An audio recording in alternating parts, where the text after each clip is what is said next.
प्यारे बच्चों, नमस्कार। पिछले वीडियो में मैंने आपको ये सिखाया था कि एक जो है शंकु क्या होता है, और मैंने उस शंकु को आपको समझाने की कोशिश की थी। मैंने दिखाया था आपको कि ये जो आकृति है ये एक शंकु है। इस शंकु में ये वाला जो है इसका क्या है, बेस है, आधार है, और ये किसके आकार में है, वृत्ताकार है। यहाँ पे आपको ये ध्यान रखना कि ये किसके केस में है, सर्कल के आकार का है, वृत्ताकार है। और ये इस तरह से आपके पास जो एक शंकु बनता है इस आकृति में। अब हमें क्या करना है, इसी एक आकृति को बनाने की कोशिश करनी है। अब कैसे बनेगी, उसके लिए आप लोग क्या करें, मेरे साथ एक कागज ले लें और उस कागज के टुकड़े पर को एक समकोण त्रिभुज के रूप में काट लें। एक राइट एंगल ट्रायंगल की फॉर्म में इस तरह से काट लें। ये वाला जो इसका हिस्सा है इसको बोलते हैं हम इसकी एक्सिस ऑफ रोटेशन, इसको इसके अबाउट रोटेट करेंगे। आपने एक कागज लिया, उसको फोल्ड किया, फोल्ड करके और एक समकोण त्रिभुज के रूप में काट लिया। अब क्या करना है, इसको जो हिस्सा आपने फोल्ड किया था उस हिस्से को, जैसे वो ऐसे था समकोण त्रिभुज में, उसको ऐसे खोल दे। और उसको ऐसे खोलेंगे तो ये कहानी कुछ आपको इस तरह से मिलेगी। इस एक्सिस के अबाउट आपने इस को खोला तो ये कुछ इस तरह का आपको दिखाई देगा। जब इसको आपने ऐसे घुमा दिया, रोटेट कर दिया इसके अबाउट, तो ये आपके पास थी एक समकोण त्रिभुज। ये क्या थी बच्चों, एक समकोण त्रिभुज थी, जिसमें ये उसका क्या है, लंब हो सकता है या आधार हो सकता है। और ये क्या है इसका, अगर ये लंब है तो फिर ये आधार है, और ये क्या है, कर्ण है, परपेंडिकुलर है, बेस है और हाइपोटेन्यूज। आपने क्या करना है, जो परपेंडिकुलर है उसके अबाउट रोटेट करना है। और उसके अबाउट रोटेट करते हैं तो ये आकृति हमें कुछ इस तरह की दिखाई देती है। तो ये बनता है शंकु कोण। ये क्या बनता है, लंब कोण बनता है। लंब है या, क्योंकि इसको जो है इस राइट एंगल के अबाउट रोटेट किया गया है, इस राइट एंगल के अबाउट घुमाया गया, तो इसलिए ये क्या है, एक लंब जो है शंकु की फॉर्म में है। फिर आपने इसी को क्या करना है, वृत्तीय आकार देना है। इसके जो आधार है, ये वाला जो आधार था उसको आपने एक वृत्तीय शेप में दे देना है ऐसे। अब यहां पे बहुत सारे बच्चे इस बात को लेके कंफ्यूज रहते हैं कि ये जो शेप है ये वाली, ये वृत्तीय तो है नहीं, ये तो इलिप्टिकल है देखने में। हाँ, देखने में तो ये इलिप्टिकल ही है, ये बात सही है, लेकिन एक्चुअल में ये क्या है, जो है बिल्कुल एग्जैक्ट वृत्तीय है। मैंने आपको ये समझाया, ये बार बार मैंने आपको दिखाया कि ये एग्जैक्ट क्या है, आपके पास वृत्त है। तो ये एक्चुअल में ऐसे ही है। इस पे ये तो थोड़ा सा बोर्ड पे बड़ा बनाने के लिए ऐसा बनाना पड़ता है, एक्चुअल में ये क्या है, वृत्तीय है। अब जैसे ये इसका आधार था, मान लेते हैं ये था आपके पास ए, ये मान लेते हैं बी, ये आ गया सी, ये आ गया डी। अब आपने इसको बी सी या ए बी, अब यहां पे भी यही पॉइंट है, ये ए है, ये जो है बी है, ये सी है, ये डी है। अब ये जो बी सी आपके पास है, इसको हम लोग बोलते हैं इसकी त्रिज्या या रेडियस, आर से इसको हम लोग लिखते हैं। इतनी बात क्लियर है। अब इसको जो इसका ये ऊंचाई थी, ये वाली जो ऊंचाई है, इसको हम लोग लिखते हैं ऊंचाई, हाइट, और ये लिखा जाएगा h। और ये वाले जो आपके पास जो इसका हाइपोटेन्यूज था, कर्ण था, ये वाली जो भुजा है इसको हम लोग बोलते हैं सैलेंट हाइट, तिर्यक ऊंचाई।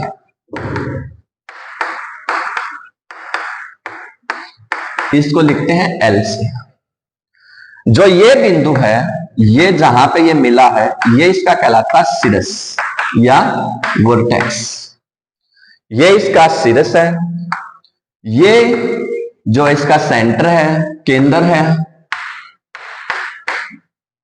और ये आपके पास क्या है, त्रिज्या, और ये इसकी ऊंचाई है, और ये आपके पास क्या, इसकी तिर्यक ऊंचाई है। और इस प्रकार से आपके पास एक लंब वृत्तीय शंकु बनता है।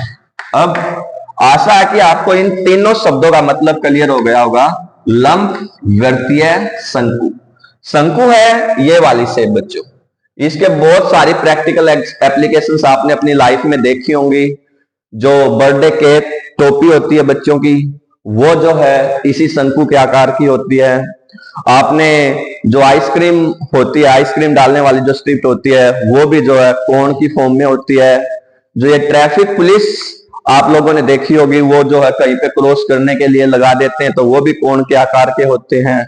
इसके अलावा जो गेम्स वगैरह में बच्चे खेलते हैं, हॉकी वगैरह खेलते हैं, तो वो अपना जो एरिया डिसाइड करते हैं, वो एरिया डिसाइड करने के लिए जहां जहां वो साइन से रखते हैं, कुछ इसी तरह से रखते हैं, और वो जो रखते हैं वो सब क्या होते हैं, शंकु के आकार के होते हैं। मतलब अगर आप अपने आसपास में अपने परिवेश में देखेंगे तो आपको शंकु की बहुत सारी एप्लीकेशंस, कोण की जो बहुत सारी एप्लीकेशन है जो वो देखने को मिलेंगी। तो आज सबसे पहले हमें समझना था कि एक लंबवृत्तीय शंकु होता क्या है। आशा है ये लंबवृत्तीय शंकु आपको समझ में आ गया होगा। अब हमें ये देखना है कि इस लंबवृत्तीय शंकु का अक्षेत्रफल कैसे निकलेगा। उसके लिए हमने क्या किया कि दो स्ट्रिप बनाई हैं। सबसे पहले तो आप देखिए मेरे पास ये एक जो है सेक्टर है, जैसे वृत्त में आप देखेंगे तो ये क्या होता है, एक सेक्टर होता है। और मैंने जब आप थोड़ा सा इसको जूम करके देखेंगे, इसको ऐसे मिलाएंगे तो आप पाएंगे कि ये क्या बनता है, एक शंकु बन जाता है। जब हम लोग इसको मिला रहे हैं तो ये इस तरह से आपके पास, आशा आपको दिखाई दे रहा होगा अच्छे से, तो ये जब इसको मैं मिला रहा हूं तो ये क्या बन रहा है, शंकु बन रहा है। मतलब मैंने क्या किया, आप खुद करके देखें, एक बड़ा सा वृत्त काट ले और उस वृत्त में एक सेक्टर काट ले, और उस सेक्टर जो आपने काटा उस सेक्टर को ऐसे फोल्ड कर ले बस, और फिर देखेंगे तो ये आसानी से आपके पास क्या बन जाता है, शंकु बन जाता है। अब हमारा काम है, हमें इस शंकु का जो अक्षेत्रफल है वो फाइंड आउट करना है कि इसका जो अक्षेत्रफल है वो कितना होगा और कैसे होगा। हमें यह समझने की कोशिश करनी है कि एक शंकु का क्षेत्रफल कैसे निकाला जा सकता है। देखिए मैंने क्या किया, इसी के यही सेम दूसरा लिया और उस दूसरे में जो है वृत्त में थोड़ी छोटी छोटी सी बहुत सारी स्ट्रिप काट ली। आप इसको ध्यानपूर्वक देखेंगे बेटा, तो मैंने इसमें इस तरह की बहुत सारी छोटी छोटी छोटी छोटी छोटी छोटी अनेक त्रिभुज बना रखी हैं। और अगर आप इन त्रिभुजों को ध्यानपूर्वक देखेंगे तो ये सभी में L है। अगर मैं मान लो इसको ऐसे फोल्ड करता हूं और इसको जो है ऐसे शंकु का आकार देता हूं, तो आपको पता है ये शंकु है। अब ये शंकु है, आप देख पा रहे होंगे मेरे हिसाब में अच्छे से, आपको नजर आ रहा होगा सारा पार्ट। अब इसमें ये वाला जो बिंदु बन रहा है तो क्या इसका शीर्ष है, और ये वाली जो है इसकी क्या है, ऊंचाई है। और अगर मैं इसको इससे मिलाता तो वो त्रिज्या होती, और ये सब क्या है, इसकी सैलेंट हाइट है, तिर्यक ऊंचाई है। इतनी बात आप समझ पा रहे हैं। ये जो डायग्राम है, आशा ये आपको अच्छे से समझ में आ रहा होगा। अब हमें क्या करना है, इसका क्षेत्रफल निकालना है। अब आपको इतनी बात मेरे हिसाब में समझ में आ जानी चाहिए कि ये जो शंकु हमने बनाया है, ये जिस कोण से बनाया, ये जो कोण हमने बनाया बच्चों, ये किससे बनाया है, एक सेक्टर से बनाया है। एक वृत्त का एक हिस्सा काटा और उसको सेक्टर बनाया, और उस वृत्त को फिर मैंने बहुत सारी त्रिभुजों के अंदर डिवाइड कर दिया। आई थिंक इतनी बात आपको समझ में आ रही है। और जब मैं इसको ऐसे कंप्लीट कर रहा हूं, इस तरह से बना रहा हूं, तो ये ऊपर से पूरा का पूरा एक वृत्त बन रहा है। आशा ये बात आप सब समझ पाए होंगे। अब इसी बात को मैं प्रूव करूंगा, कि करने की कोशिश करेंगे हम लोग कि ये किस तरह से जो है इसका क्षेत्रफल आएगा। देखिए अब ध्यान से,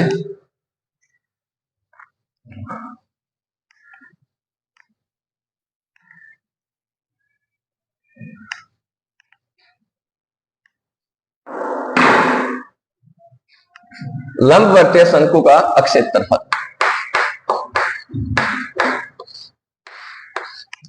अब आप इस डायग्राम को तो समझ पाए होंगे, ये मैं मान के चल रहा हूं।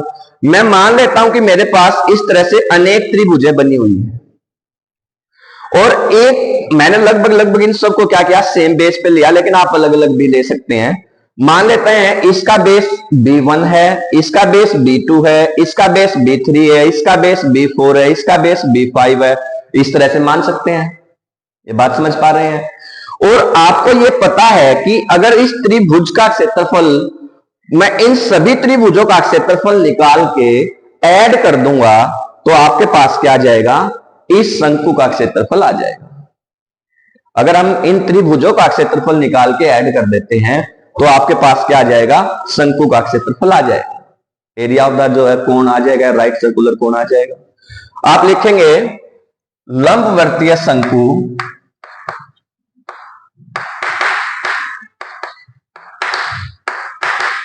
का क्षेत्रफल, तो वो क्या होगा, जितनी भी ये त्रिभुज बनी हुई है उन सभी त्रिभुजों के क्षेत्रफल का जोड़ जो है सभी त्रिभुजों के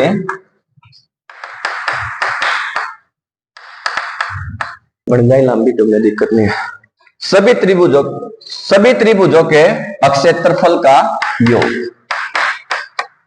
ऐसे लिखा जा सकता है। अब हमें यह पता है कि वह एक त्रिभुज का जो क्षेत्रफल है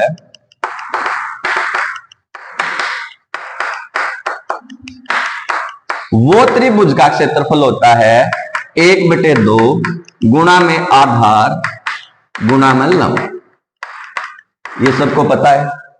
अब अगर इस त्रिभुज का क्षेत्रफल हम लोग निकालते हैं बच्चों, तो इसका आधार है ये वाली चाप, ये B1 मान लेते हैं, ये है B1, और इसका ऊंचाई जो है, लंब जो है वो क्या हो जाएगा, ये वाली, और ये वाली भुजा क्या है, L। तो आप लोग कहेंगे कि हम लोग एक त्रिभुज अगर मान लेते हैं, ये कोई भी त्रिभुज है OAB, कुछ भी नाम रख लें, तो इसका क्षेत्रफल अगर हम लोग निकालेंगे तो क्या लिख सकते हैं, 1/2। अब इसका ये आधार है B1 गुणा में लंब है ये वाला, ये क्या है, L। इसी प्रकार अगर हम सभी त्रिभुजों का क्षेत्रफल निकालेंगे, क्योंकि हमने लिखा है सभी त्रिभुजों के क्षेत्रफल का योग, हमने लिखा है सभी त्रिभुजों के क्षेत्रफल का योग, तो अगर हमें कुल सभी त्रिभुजों का क्षेत्रफल निकालना है तो फिर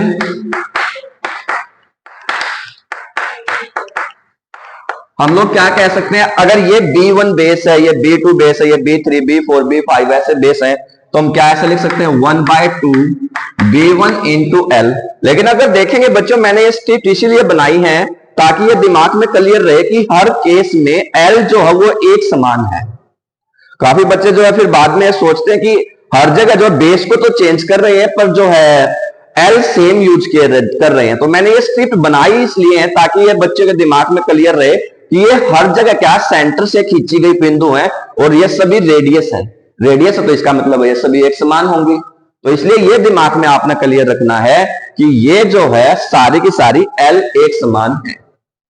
इसलिए आप लिखेंगे 1/2 into B2 into L, 1/2 B3 into L and so on, जितनी भी ये बनी है उन सब का। ये बात समझ पा रहे हैं? अब 1/2 और L ये तो कॉमन है, बचा क्या, B1 B2 B3 एंड सोन। अब आपको मुझे ये बताना कि ये B1 B2 देखिए ध्यान से, तो B1 B2 B3 B4 B5 B6 B7 B11 12 जितनी भी हैं ये कुल कितनी है, तो ये कितनी होंगी, क्या बन रहा है, ये वृत्त, ऊपर वाला हिस्सा क्या है, वृत्त। तो इस वृत्त की जो सरकमफ्रेंस होगी वो इन सब का जोड़ होगी। जो भी इस वृत्त की परिधि होगी, इस वृत्त की परिधि ही जो है इन सब का जो है सम आएगी।